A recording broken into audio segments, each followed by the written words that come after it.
Thanks for tuning in. You're watching ARIRANG News Break on this Wednesday, June 6th. Live from Seoul, I'm Han Da-eun. It's a busy day at the National Assembly as both the ruling and minor opposition parties are getting their houses in order with a shakeup of their respective leaderships. On the legislative side, lawmakers are aiming to tie up some loose ends. Shin Se-min at the Parliament with the details. Two of the country's three main political parties are gearing up to reshape their party leadership structures. Lawmakers from the ruling Saenuri Party are holding a general members meeting Wednesday afternoon to discuss ways to reform their current one-person leadership system. Ahead of the meeting, Choi Kyung-hwan, a ruling party heavyweight and former finance minister, announced he will not run for a leadership position at the party convention scheduled for early August. Choi, who is also a member of the President Park Geun-hye faction, said he hoped his decision would help bring an end to the party's ongoing factional feud. The minor opposition People's Party, left rudderless by the joint resignation of its co-leaders, has unveiled its emergency committee that'll take up control of party affairs. Aside from party affairs, lawmakers have finalized setting up 7 new parliamentary committees during Wednesday's plenary session. They include committees on tackling Korea's low birth rate, improving inter-Korean relations, and handling preparations for the 2018 Winter Olympics in Pyeongchang.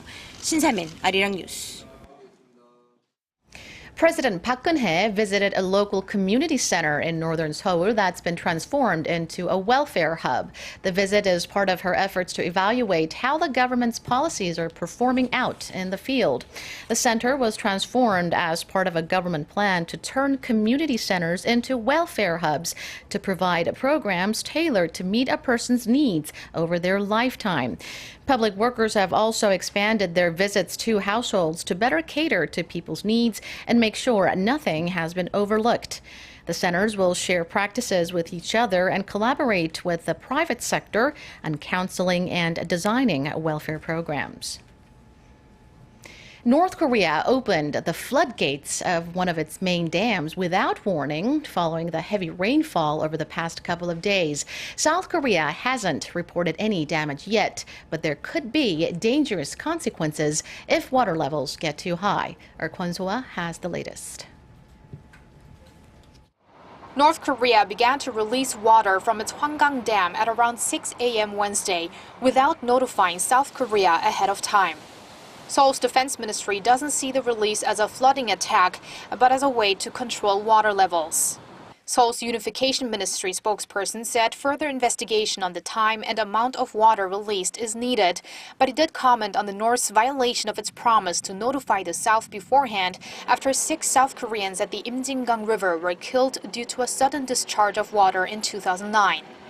North Korea has only given 3 warnings in the last 8 years. If North Korea is sincerely interested in dialogue, peace and the improvement of inter-Korean relations, then it would abide by even small points of cooperation like these.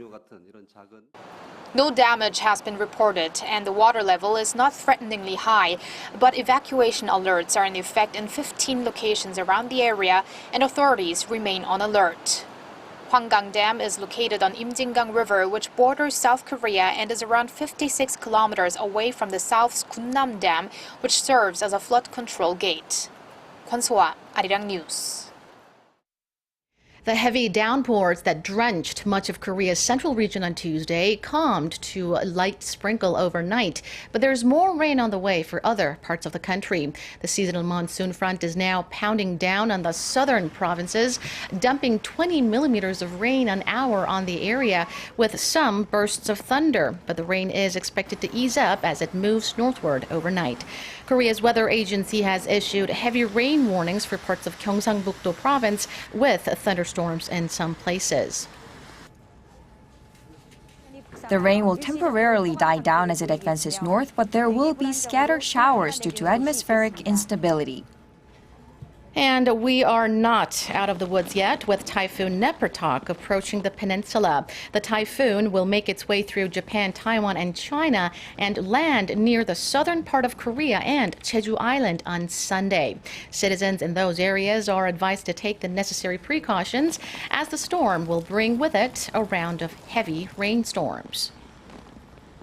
Korea's southeastern coast was shaken by a 5.0 magnitude earthquake last night, although there were no reports of casualties or damage. It was the fifth largest tremor Korea has seen, and experts are divided on whether it could be a prelude to something bigger. Hwang Ho-jun reports.